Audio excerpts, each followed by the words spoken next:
پارتی نەدینی پێماوە تاکو بڵێن لەخوا بترسە و برا قەبر و قیامەتێک هەیە و مەسئولیەتێک هەیە نە مافی مرۆڤ زانێت چی هەتاکو پێ بڵن کاکە جان مافی مرۆڤ ڕعایەت کە چونکە ئەوروپا لەسەر ئەوانە دروست بوون لە 1943 خەڵک لەسەر نەزەری ئەبراهام ماسلۆ دروست بووە کاکە قەدرمان بگرە ئەو نەخێنەواری چیوا لەوە تێناگە پێی بڵێن کاکە پیاوی چاک بەمە قەومینە ئەمە هەموو خەڵکە کوردە برا ئەمانەی لە زیندانن کوردن ئەمەی چەوساون کوردن ئەمەی داوای مافی خوانەکەن کوردن ئەمەی کە تاقمەکەیشی ناتوانێت تازەکاتەوە لە تەقاعودەکەی 4 ساڵە وەرنەگرتو ئەمەش هەر کوردە نەجوێ لە دینەگرێ نەجوێ لە مافی مرۆڤە گورێەوە دیموکراسی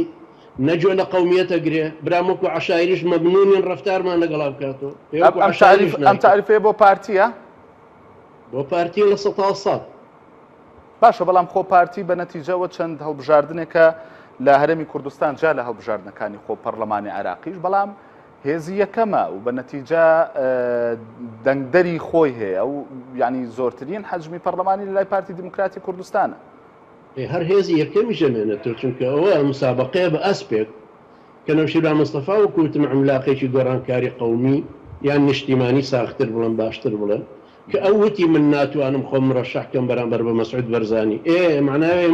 بە یەک ئەسب مسابقاکەن هەر ئەسپەکار ئەو سەرەکەوێت ئەبگەر ئەمریکا بە پیاوەتی خۆی خستێلا باشە بەس مامۆستاکرێکارەمە جۆرێک لە بێئومێدی دروست ناکات کەواتە ئەمەلی گۆڕانکاری لە هەرێمی کوردستاندا نییە ئومێدی گۆڕانکاری لە لای من بە نەزەری من ئومێدی گۆڕانکاری بەو ئالیەتە کلاسیکیە پلاستیکیە تەزویرە بە هیچ شێوەیەک نیە 100 جاری تر بچینەوە بۆ ئینتیخابات پارتی هەر یەکەمە ئادام مەلا بەختیارە لە یەک کورسیش بێنینەوە هەر یەکێتین بەخوا کاکەجان پارتی هەر هەمووی ئەندامی نەمێنێ کەس نەمێنێ پەڕۆیەکی زەرد هەڵکە بەڵێ برا خۆ ئێمە عەشرەتی بەرزانی